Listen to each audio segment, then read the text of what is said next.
Hello friends, अस्सलाम वालेकुम, नमस्ते। कैसे हो आप सब? When you hate me then I love you का नेक्स्ट पार्ट लेकर आ चुकी हूँ। तो चलिए आज के न्यू पार्ट को स्टार्ट करते हैं। तो उस पार्ट में हमने देखा था कि विंग ने वांग जी से पूछा था, अगर मैं पापा नहीं बन सकता हूँ तो तुम मॉम कैसे बन सकते हो वांग जी ये सुनकर पूरा हैरान था। उसने कहा, विंग तुम कैसी बातें कर रहे हो? इसका मतलब? विंग ने कहा, हाँ इसका मतलब यही है कि मैं कभी भी ज़िंदगी में पापा नहीं बन सकता हूँ। और तुम प्रेग्नेंट हो। अब बताओ मेरे दिल पे क्या बीत रही है। फिर भी वांग जी, अगर तुम चाहो ना तो मैं इस बेबी को एक्सेप्ट कर सकता हूँ। बस बता दो कि ये बेबी किसका है। ये सुनकर वांग जी ने कहा, विंग ये तुम्हारा बेबी है।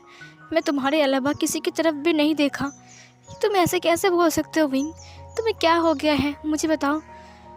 विंग ने कहा, झूठ बोल रहे हो तुम ना। क्यों झूठ बोल रहे हो? क्यों छुपा रहे हो उसे? क्यों उस इंसान को छुपा रहे हो? क्या तुम मुझसे इतना ज़्यादा प्यार करते हो? तुम्हें बेबी चाहिए था ना, तो मुझे बोल सकते थे ना कि तुम्हें एक बेबी चाहिए, हम अडॉप्ट कर लेते एक बेबी। तुमने ऐसा क्यों किया वांग जी? क्यों मुझे धोखा दिया? वांग जी ने कहा, विंग ये तुम कैसी बातें कर रहे हो? क्या मतलब है? तुम क्या बोल रहे हो विंग? ये तुम्हारा बेबी है। मैं किसी के पास नहीं गया था। तुम ये सब क्या अजीब अजीब सी बातें कर रहे हो? विंग ने कहा, तुम झूठ बोल रहे हो लैंजन, मैं कभी भी पापा नहीं बन सकता हूँ और तुमने मेरा फ़ायदा उठाया। वांग जी ने कहा, नहीं विंग, एक मिनट। तो क्या इस वजह से तुम मुझसे नाराज़ थे? क्या इसलिए तुम मुझसे अच्छे से बात नहीं कर रहे थे, मुझे इग्नोर कर रहे थे? क्या यही वजह थी? विंग ने कहा, हाँ यही वजह थी।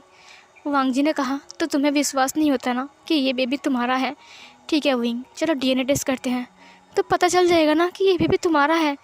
चलो ना विंग, बस एक बार, बस एक बार ना, चलो डीएनए टेस्ट कर लेते हैं। उस टेस्ट के बाद तुम देख लेना कि ये बेबी तुम्हारा है कि नहीं। विंग ने वांग जी की तरफ देखते हुए कहा, क्यों? वांग जी ने कहा, विंग तुम ही तो कह रहे हो ना कि तुम्हें विश्वास नहीं होता है कि बेबी तुम्हारा है।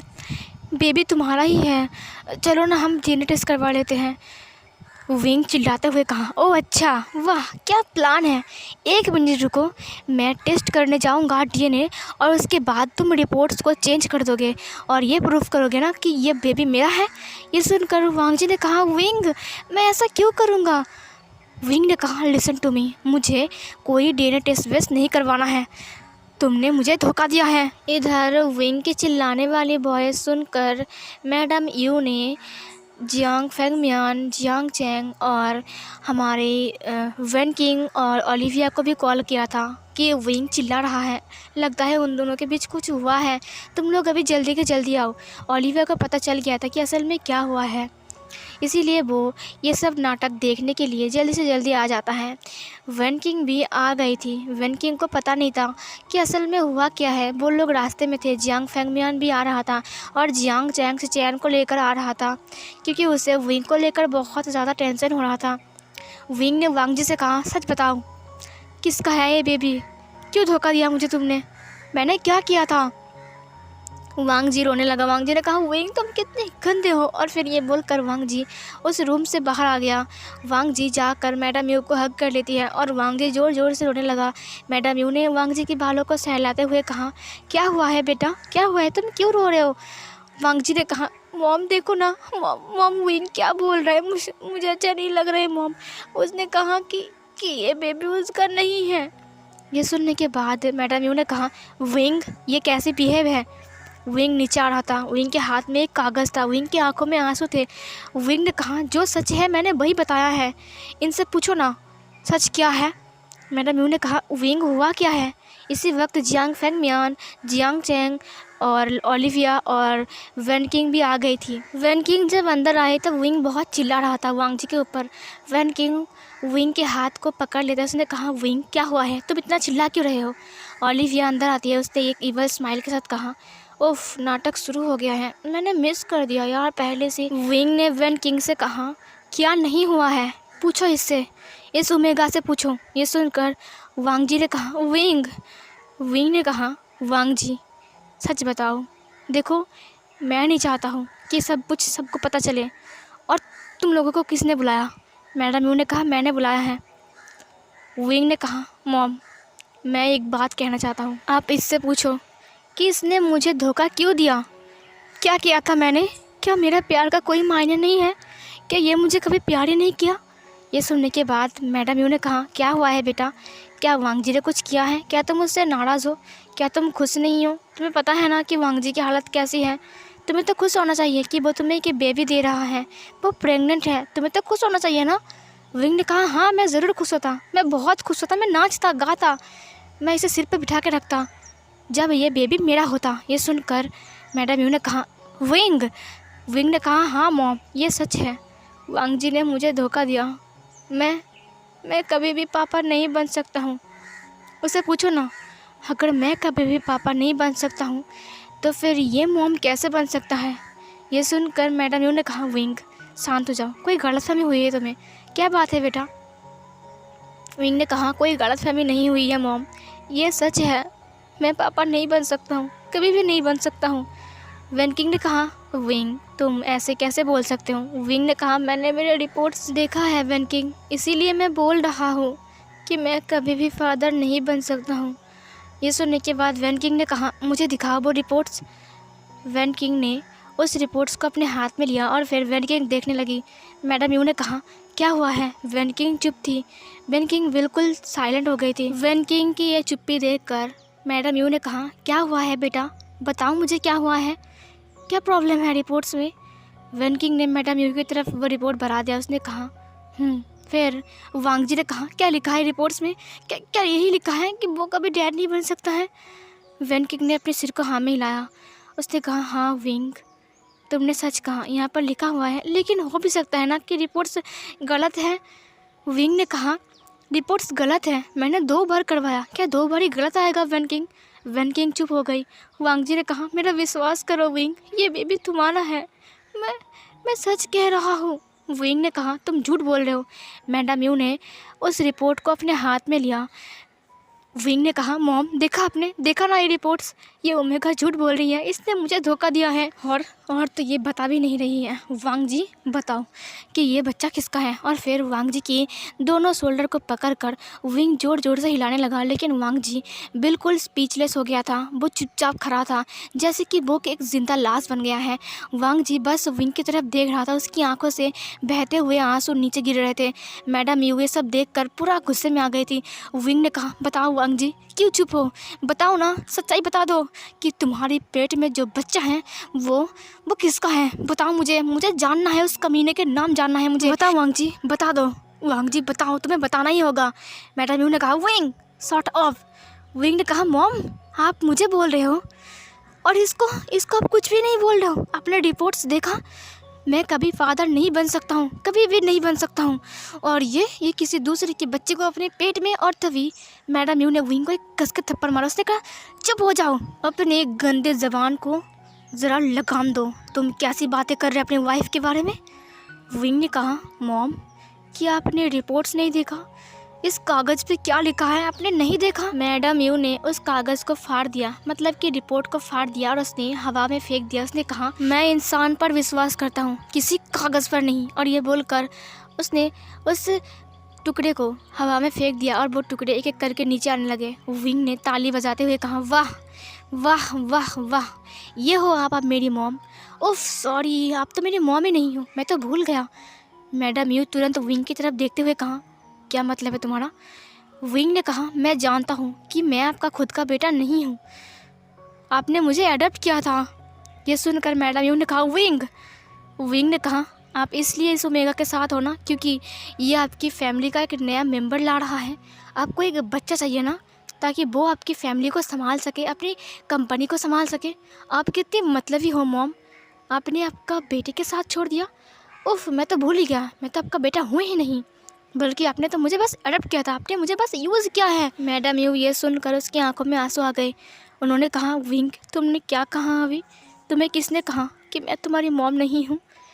विंग ने कहा, आप मेरी मॉम नहीं हो, मुझे पता चल गया है कि मैं मिस्टर एंड मिसेस वी का बेटा हूँ, आपका नहीं। आपने मुझे अडॉप्ट किया था क्योंकि आपको एक अल्फ़ा चाहिए था। मैडम यू ने कहा, हाँ मुझे एक अल्फ़ा चाहिए था, मुझे एक अल्फ़ा की इच्छा थी कि मेरा भी एक अल्फ़ा बेटा हो, लेकिन मेरे पास नहीं था ना। वो जियांग जंग भी घूमेगा था और यान ली भी एक लड़की थी। उसके बाद जब तुम्हारी मॉम डैड की डेथ हो गई ना, डेथ होने के बाद मैंने तुम्हें अडॉप्ट कर लिया, लेकिन इसलिए नहीं कि तुम एक अल्फ़ा थे। मैंने तो बस तुम्हें प्यार से अपनाया। और तुमने आज क्या कहा कि मैं तुम्हारी मॉम नहीं हूँ? क्या ये बोलते वक्त तुम्हारे दिल से एक बार भी वो दर्द की आवाज़ नहीं आई? तुमने इतने आसानी से बोल दिया। क्या तुम्हें ऐसा कभी लगा कि मैं तुम्हारी खुद की मॉम नहीं हूँ? क्या मेरा प्यार तुम्हारे लिए कभी कम हो गया था? बताओ ना विंग, क्या मैंने तुम्हें कभी भी जियांग चैंग और यानली से कम देखा? मुझे बताओ। विंग ने कहा, हाँ वो इसलिए क्योंकि मैं आपके बिजनेस को संभाल रहा था। आपने बस मुझे यूज़ किया है और उसके बदले मुझे प्यार दिया है। मैडम यू ने रोते हुए कहा, तो तुम्हें ऐसा लगता है कि मैंने तुम्हें यूज़ किया है बस, और कुछ नहीं? मैंने तुम्हें दिल से प्यार नहीं किया है। तुम्हें ही लगता है ना? तो मुझे एक बात बताओ, जब तुम्हें बुखार आता था, तुम्हें याद है, पूरी रात तुम्हारे पास बैठकर मैं सिर्फ यही मांगती थी कि मेरा बेटा जल्दी से ठीक हो जाए। पूरी रात तुम्हारा ख्याल रखना, तुम्हारा हर एक काम, तुम्हारे कपड़े ठीक से रखना, संभाल कर, तुम्हारे हर एक चीज़ें को संभाल कर रखना, तुम्हारे खाने पीने का सामान, तुम्हारा लंच तैयार करना, उसे ऑफिस में भेजना, तुम डिनर में क्या खाओगे, तुम्हारे पसंद का फूड बनाना। क्या ये सब कुछ बस दिखावा था? तुम्हें इसमें मॉम का प्यार दिखाई नहीं दिया? विंग, तुमने आज ऐसे कैसे बोल दिया? विंग ने कुछ नहीं कहा। उसे एहसास हो गया कि उसने उसकी मॉम को कितना हर्ट किया है। इधर वांग जी बहुत ज़्यादा रो रहा था। वांग जी को देखकर रोते हुए मैडम यू वांग जी के पास गई और उसने वांग जी के हाथों को पकड़ा और विंग के सामने लाया। उसने कहा, देखो इसको, इसके चेहरे को देखो, ये कितना मासूम है। क्या तुम्हें लगता है कि कोई गलत काम कर सकता है? तुम इसके बारे में उल्टा पुल्टा क्यों सोच रहे हो सकता है ना कि तुम्हारे रिपोर्ट्स में ही गड़बड़ है। विंग ने कहा, आपको पता नहीं कि इस मासूम चेहरे के पीछे कौन सा इंसान छुपा हुआ है। ये धोखेबाज है, इसने मुझे धोखा दिया है। और रिपोर्ट्स में गलत कैसे आएगा? मैंने 2 बार रिपोर्ट्स बनाया है, वो भी ओलिविया के पास, और ओलिविया मेरी सबसे अच्छी दोस्त है। आपको क्या लगता है कि वो मुझसे झूठ बोलेगी? वैन किंग को समझ में आ गया कि ओलिविया ने विंग के रिपोर्ट्स को चेंज कर दिया है। वैन किंग ने कहा, विंग चलो मेरे साथ चलो, मैं तुम्हारा दोबारा रिपोर्ट बनाऊंगा। वैन किंग को ऐसे बोलते हुए देखकर ओलिविया ने कहा, ओह अच्छा वैन किंग, तो तुम ये प्रूफ करोगे ना विंग डैड बन सकता है, और तुम विंग को ये समझाओगे ना कि मैं झूठी हूँ? क्यों ऐसा कर रहे हो तुम? ओह अच्छा, अब मैं समझ गई, क्योंकि तुम वांग जी को पसंद करते हो, क्योंकि वांग जी तुम्हारा अच्छा दोस्त है, इसलिए तुम चाहते हो ना? वैन किंग ने कहा, शॉट अप, चुप रहो तुमने बहुत कांड किया है। ओली ने कहा, मैंने कुछ नहीं किया है। वांग जी ने कहा, शट आप चुप हो जाओ, मेरे लिए किसी को कुछ करने की कोई ज़रूरत नहीं है, झगड़ा करना बंद करो। और ये बोलकर वांग जी मैडम यू के हाथों को पकड़ते हुए कहा, मॉम अब बहुत हो चुका है। मैडम यू ने कहा, क्या हुआ बेटा? मैडम यू तभी भी रो रही थी। वांग जी ने कहा, अच्छा विंग को मुझ पर विश्वास नहीं है, कि उसे ही लगता है कि मैंने कुछ गलत किया है, और वो कभी भी पापा नहीं बन सकता है।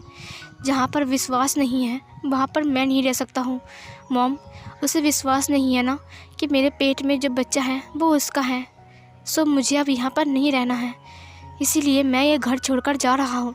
जियांग फेंग मियान और जियांग चैंग ये सुनकर कहा, वांग जी तुम कहाँ जाओगे? क्या तुम पागल हो गए हो?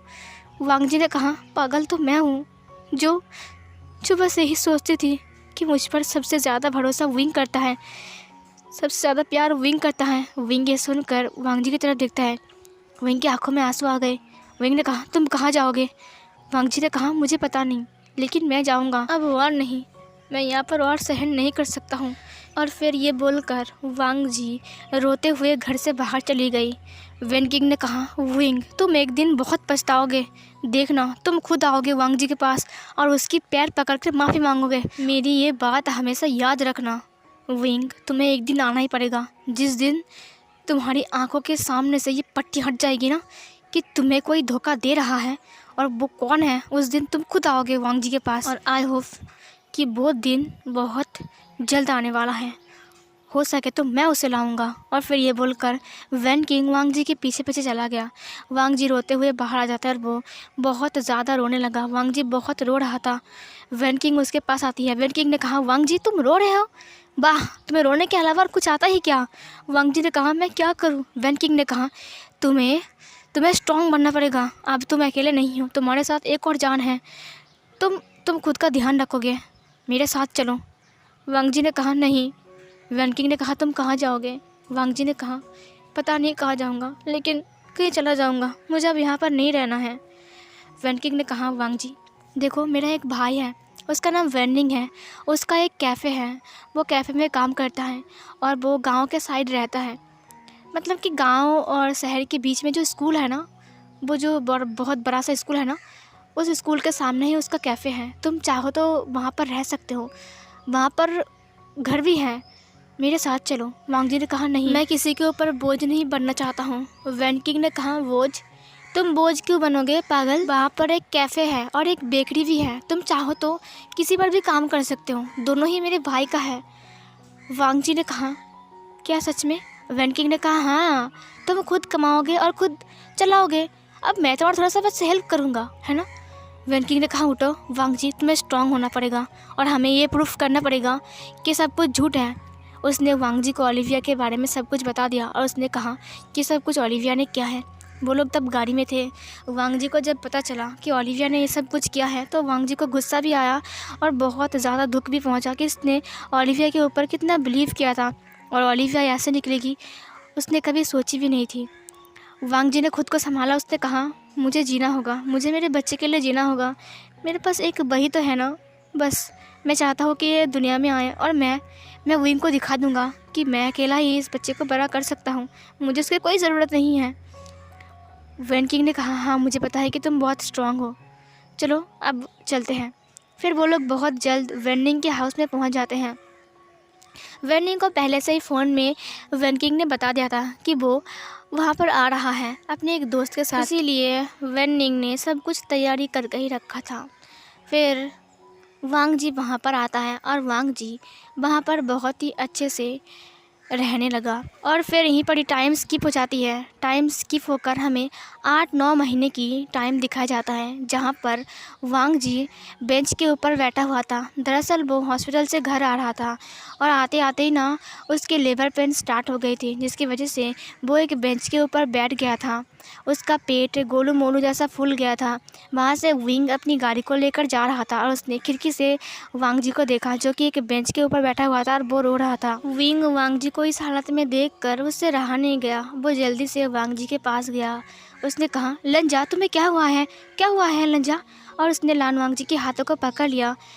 वांग जी ने कहा दर्द हो रहा है, मेरे पेट में बहुत दर्द हो रहा है, लगता है मेरा लेबर पेन स्टार्ट हो गया है। वांग जी बहुत ज़्यादा रो रहा था और विंग ने उसके हाथों को पकड़ा। उसने कहा चलो चलो यहाँ से, तुम्हें अभी ले जाना पड़ेगा हॉस्पिटल में। और फिर ये बोलकर वो वांग जी को ले जाता है। हॉस्पिटल में पहुंचने के बाद वो वांग जी को ओटी की तरफ ले जाने लगा। डॉक्टर ने कहा प्लीज़ जाकर फॉर्म भर दीजिए, उसके बाद हम कुछ करेंगे, प्लीज़ जाइए, हम इन्हें ओटी पर ले जा रहे हैं, आप जाकर फॉर्म भर दीजिए, ठीक है। और फिर विंग ने कहा हाँ हाँ मैं अभी जा रहा हूँ। वैन किंग और वैनिंग को पता चल गया था और वैन किंग और वैनिंग उस हॉस्पिटल में आ गए थे। इधर विंग फॉर्म फिल कर रहा था और उसने कहा मुझे दीजिए फॉर्म को, मैं फिल कर देता हूँ। और फिर जब वो फिल कर रहा था वहाँ पर हस्बैंड नेम भी था। विंग ने अपना नेम दे दिया और फिर उसने कहा ये लीजिए, और कितना पैसा लगेगा मैं सब कुछ दे दूँगा, बस वो ठीक होना चाहिए। उस नर्स ने पूछा वो आपकी कौन है? तभी विंग ने कहा वो मेरी वाइफ है, प्लीज़ प्लीज़। तभी उस नर्स ने कहा चिंता मत कीजिए, वो ठीक हो जाएगी। फिर विंग बैठ गया चेयर में। उसे देखकर वैन किंग पूरा हैरान थी। वैन किंग ने कहा यहाँ पर विंग क्या कर रहा है? यहाँ पर तो वांग जी एडमिशन है ना, हमें नर्स ने कॉल किया था। वैनिंग ने कहा छोड़ो उसे, हमें वांग जी को ढूंढना चाहिए, वैसे भी आया होगा कुछ काम के लिए। और फिर ये बोलकर वो लोग ओटी के पास चले जाते हैं और इधर विंग बैठा था। तभी विंग के पास कॉल आता है। उसने कहा विंग एक अर्जेंट काम है, तुम्हें अभी के अभी ऑफिस आना पड़ेगा। विंग ने कहा अभी के अभी, लेकिन मैं तो। तभी उस पर्सन ने कहा विंग जल्दी आओ, बहुत अर्जेंट है। विंग ने एक बार ओटी की तरफ देखा, उसने कहा ठीक है मैं आ रहा हूँ। और फिर ये बोलकर विंग अपने ऑफिस में चला जाता है। जब विंग अपने ऑफिस में होता है तो उसने कहा कि इतने अर्जेंटली मुझे क्यों बुलाया? उस पर्सन ने कहा तुम्हें अभी के अभी अमेरिका जाना पड़ेगा, वहाँ पर कुछ घोटाला बन गया है हमारे कंपनी को लेकर, तुम्हें अभी के अभी जाना पड़ेगा। विंग ने कहा कितने दिनों के लिए? उस पर्सन ने कहा मुझे नहीं पता कि कब तक ये ठीक होगा, लेकिन तुम्हें जाना पड़ेगा विंग। जियांग फेंगमैन ने कहा हाँ विंग, बहुत बड़ा प्रॉब्लम हो चुका है, तुम्हें जाना पड़ेगा। विंग ने कहा ठीक है मैं जाऊंगा, लेकिन उसका दिल वांग जी के लिए बहुत ज़्यादा बेचैन था। उसने सोचा क्या वांग जी ठीक होगा, उसे कुछ हुआ तो नहीं होगा ना। चाहे जितनी भी दूरियां आ जाए, लेकिन प्यार तो वैसे का वैसा रहता है ना। प्यार जिससे हम करते हैं उससे जब गलतफहमी की वजह से हम उसे जितना नफरत करते हैं ना, जब उसे कुछ हो जाए तब उसके लिए हम उतना चिंता भी करते हैं। तो विंग के दिल में वैसा ही हो रहा था। इधर वेन किंग और वेन निंग हॉस्पिटल में था और इधर विंग रेडी होकर अपने प्राइवेट जेट से अमेरिका की तरफ चला गया, मतलब कि उड़कर।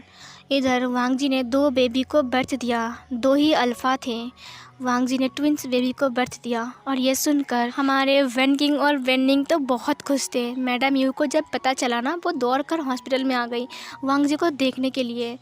वो वांग जी को देखते हैं और उन्होंने कहा वांग जी, तब वांग जी को जनरल में शिफ्ट कर दिया गया था। वांग जी को उन्होंने बहुत रिक्वेस्ट किया कि अभी तुम हमारे साथ वी मेंशन लौट चलो, मैं विंग को बाद में संभाल लूँगा क्योंकि अब तुम्हारे पास 2 बेबी हैं। लेकिन वांग जी राज़ी नहीं होता है। वांग जी ने कहा जिस दिन विंग खुद मुझे लेने आएगा उस दिन मैं जाऊँगा, उससे पहले मैं उस घर में नहीं जाऊँगा। सो फिर गाइस ये वाला पार्ट यहीं पर ही ख़त्म होती हैं। और हाँ, मैंने इस पार्ट को बहुत ज़्यादा स्किप कर दिया। ये ना टोटल 3 पार्ट था, लेकिन मैंने इसे स्किप करके एक ही पार्ट में बना दिया क्योंकि स्टोरी बहुत लॉन्ग बनती जा रही है। और इसीलिए मैं सोच रही हूँ कि ये स्टोरी जल्दी से जल्दी ख़त्म हो जाए क्योंकि ऑलरेडी इसका 20 पार्ट बन चुके हैं और ये शायद 21 पार्ट है। इसीलिए मैं इसे और लॉन्ग नहीं बनाना चाहती हूँ। अब जल्दी से जल्दी मैं विंग और वांग जी को एक कर दूँगी स्किप कर करके, और फिर वो दोनों खुश रहेंगे। हाँ, मैं 2-3 पार्ट स्किप कर दूँगी, लेकिन उसके बाद से मैं स्किप नहीं करूँगी क्योंकि उसके बाद का जो सीन है वो बहुत अच्छा है। इसीलिए आपको उसे अच्छे से देखना चाहिए, इसीलिए मैं स्किप नहीं करूँगी। तो फिर मिलती हूँ एक और न्यू पार्ट में, तब तक के लिए बाय बाय।